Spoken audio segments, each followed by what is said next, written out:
भारत का संविधान लिखने का श्रेय सिर्फ डॉक्टर अंबेडकर को ही क्यों दिया जाता है? संविधान सभा में करीब 300 सदस्य थे, तो फिर अंबेडकर को ही संविधान निर्माता क्यों कहते हैं?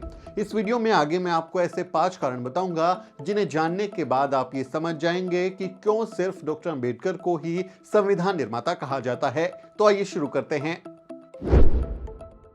पहला कारण, सबसे ज्यादा काम डॉक्टर अंबेडकर को अकेले करना पड़ा। कहने के लिए तो संविधान की ड्राफ्टिंग कमेटी में कुल 7 लोग थे, लेकिन डॉक्टर अंबेडकर को ज्यादातर समय अकेले ही काम करना पड़ा। बाबा साहेब ने लगातार 141 दिनों तक संविधान की ड्राफ्टिंग कमेटी के चेयरमैन के रूप में अकेले काम करना पड़ा, क्योंकि बाकी के 6 सदस्य अलग अलग कारणों से संविधान बनाने के काम में शामिल ही नहीं हो पाए थे। संविधान सभा के सदस्य टी कृष्णामाचारी ने संविधान सभा के सामने बताया था कि यूं तो संविधान की ड्राफ्टिंग कमेटी में 7 सदस्य थे, लेकिन एक ने त्याग पत्र दे दिया, दूसरे सदस्य की मृत्यु हो गई, तीसरे सदस्य अमेरिका चले गए, चौथे सदस्य राज्य के कार्यों में इतने व्यस्त थे कि कार्यवाही में शामिल ही नहीं हो पाए, 5वें और 6ठे सदस्य दिल्ली से बहुत दूर थे और खराब सेहत के कारण संविधान बनाने के काम में शामिल नहीं हो पाए। इसलिए हुआ ये कि संविधान बनाने का सारा काम अकेले डॉक्टर अंबेडकर को ही पूरा करना पड़ा। ये बयान खुद संविधान सभा के सदस्य टी कृष्णामाचारी का है। जब 26 नवंबर 1949 को संविधान बनकर तैयार हो गया था, तब उन्होंने संविधान सभा के सामने डॉक्टर अंबेडकर की भूमिका को रेखांकित करते हुए ये बयान दिया था। इसी से आप अंदाजा लगा सकते हैं कि क्यों डॉक्टर अंबेडकर को ही संविधान निर्माता कहा जाता है। सेहत तो वैसे डॉक्टर अंबेडकर की भी बहुत खराब थी, लेकिन उन्होंने खराब सेहत के बावजूद अकेले ही सबसे ज्यादा काम किया और भारत को एक मुकम्मल संविधान बनाकर दिया। दूसरा कारण, सबसे काबिल थे डॉक्टर अंबेडकर।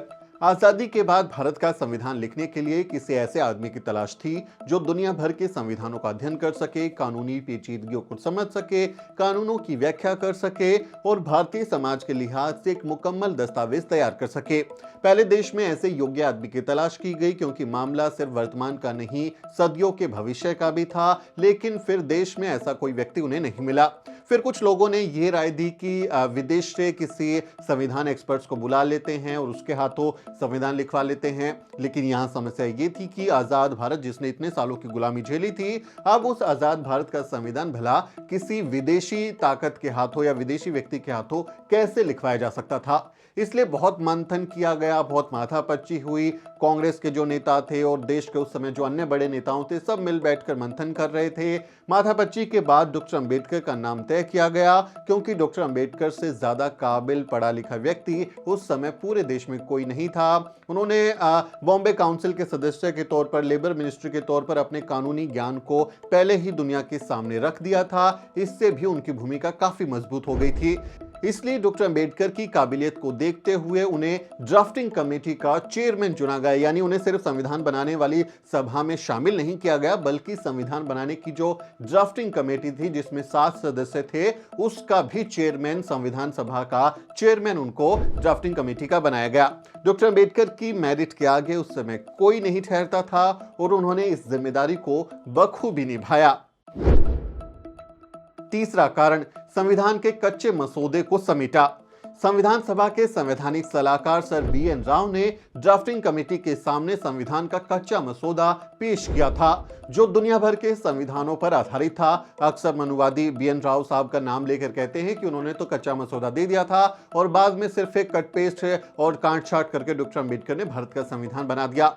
यानी जो मनुवादी हैं वो इस तरह का दावा करते हैं, लेकिन हकीकत तो कुछ और ही थी।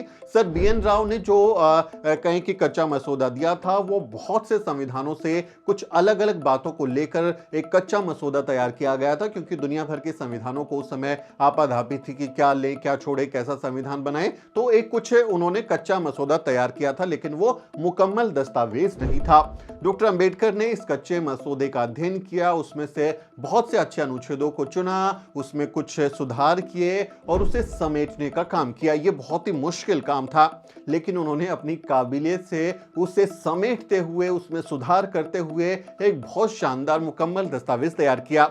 संविधान के कच्चे मसौदे को समझाते हुए 17 दिसंबर 1940 को ही डॉक्टर अंबेडकर ने एक लंबा चौड़ा भाषण दिया था और करीब 3310 शब्दों में उन्होंने अपना पहला भाषण इस पर दिया था, कच्चे मसौदे पर। और फिर बाद में उन्होंने जब इसको पूरा किया फिर भी उन्होंने अंतिम भाषण दिया। तो उन्होंने लगातार इस पर काम किया, इसलिए उनको सबसे ज्यादा श्रेय यहां पर दिया जाता है।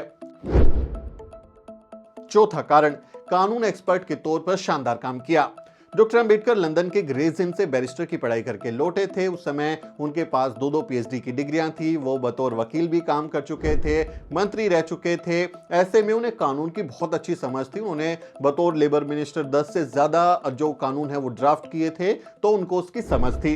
संविधान के अनुच्छेद भी अक्सर काफी मुश्किल भरे होते हैं, आसानी से समझ में नहीं आते। आप संविधान को पढ़ेंगे तो आपको लगेगा कि वो आसानी से समझ में नहीं आ रहा है।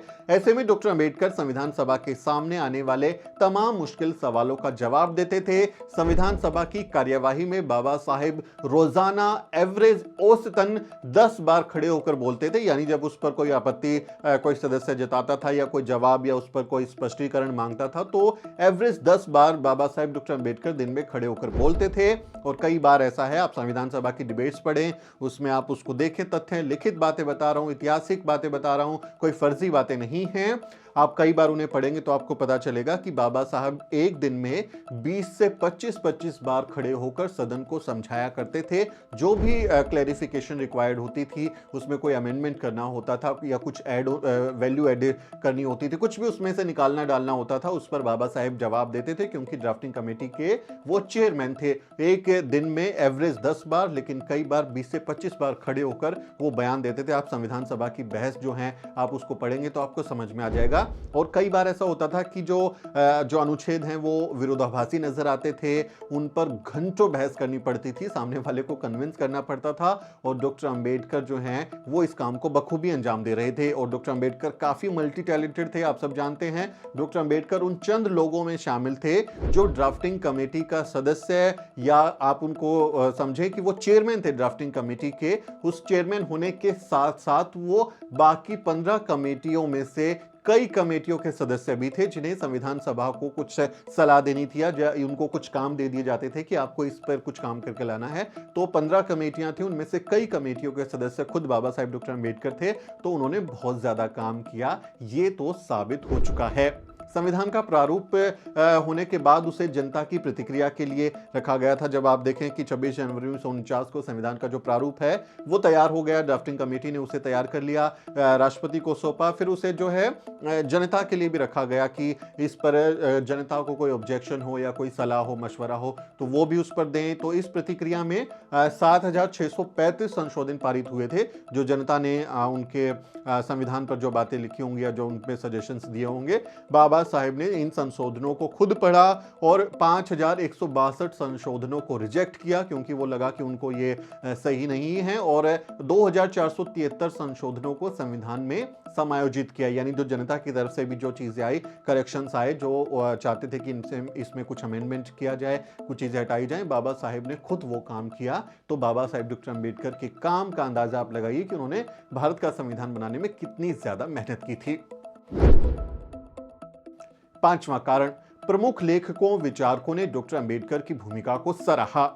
संविधान बनाने में बाबा साहेब डॉक्टर अंबेडकर की भूमिका की तारीफ सिर्फ मैं अकेले नहीं कर रहा, बल्कि भारत के बहुत बड़े बड़े, दुनिया के भी बहुत बड़े बड़े लेखकों विचारकों ने बाबा साहेब डॉक्टर अंबेडकर की भूमिका को बेहद अच्छे शब्दों में सराहा है। उनकी भूमिका के बारे में कई लेखकों ने लिखा है। भारत के पहले प्रधानमंत्री जवाहरलाल नेहरू की आत्मकथा लिखने वाले माइकल ब्रेचर ने अपनी किताब नेहरू ए पॉलिटिकल बायोग्राफी में, माइकल ब्रेचर जो हैं वो लिखते हैं कि अंबेडकर को भारतीय संविधान सभा का संविधान का वास्तुकार माना, और वो उनकी भूमिका को संविधान के निर्माण में फील्ड जनरल के रूप में रेखांकित करते हैं कि वो असली वास्तुकार थे भारतीय संविधान के, और उनका काम फील्ड जनरल के तौर पे था। यानी आप देखें कि सेना में जो फील्ड जनरल होता है उसकी भूमिका निर्देश देने में, कमांड देने में, क्या रणनीति होगी वो बनाने की होती है। तो सबसे ज्यादा मजबूत भूमिका में थे। डॉक्टर अंबेडकर की जीवनी लिखने वाले क्रिस्तोफ जेफरलो ने भी अपनी किताब में लिखा है, वो लिखते हैं कि हमें ड्राफ्टिंग कमेटी की भूमिका का भी एक बार फिर से आकलन करना चाहिए।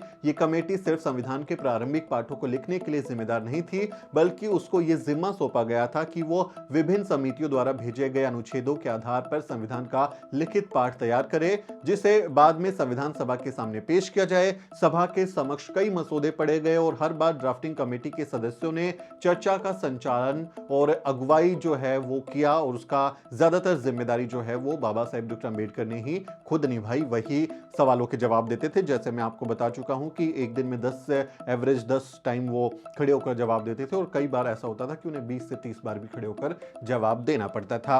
इसी तथ्य को रेखांकित करते हुए प्रमुख समाजशास्त्री प्रोफेसर गेल होमवेट साहिबा भी लिखती हैं। उन्होंने भी लिखा इस बारे में। वो लिखते हैं कि संविधान का प्रारूप तैयार करते समय अनेक विवादित मुद्दों पर अक्सर गर्मा गर्म बहस होती थी। इन सभी मामलों के संबंध में अंबेडकर ने चर्चा को दिशा दी, अपने विचार व्यक्त किए और मामलों पर सर्वसम्मति लाने का प्रयास किया।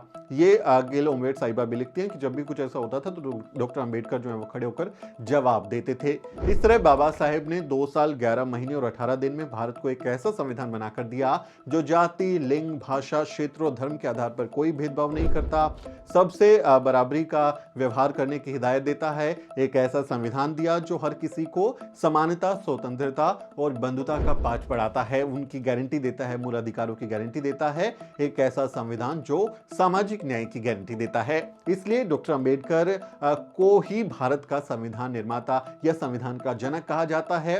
अब अगर कोई आपसे ये कहे कि डॉक्टर अंबेडकर को ही संविधान निर्माता क्यों कहते हैं, उन्होंने भला अकेला ऐसा क्या काम किया, उसमें तो बहुत सारे लोग थे, BN राव साहब ने तो कच्चा मसौदा पेश कर दिया था, तो आप उनको इस वीडियो का लिंक भेज दीजिए। उम्मीद है कि उनको ये वीडियो देखने के बाद ये दिमाग पर लगे जाले उनके साफ हो जाएंगे, उनको समझ में आ जाएगा। और आप जाते जाते हमारे चैनल को सब्सक्राइब करें, फेसबुक पेज को लाइक करें, ट्विटर पर फॉलो करें। आपसे अपील है कि हमारी ताकत बढ़ाएं, क्योंकि आप हमें जब सपोर्ट करते हैं तो हमें और ज़्यादा अच्छा काम करने की प्रेरणा मिलती है। आप हमारे चैनल को अन्य साथियों को भी कहें कि वो सब्सक्राइब करें। मेरा नाम सुमित चौहान है और इस वीडियो स्टोरी में मेरी मदद कर रहे हैं मेरे सहयोगी मोहित और असरा। अगले किसी वीडियो में मुलाकात होगी दोस्तों।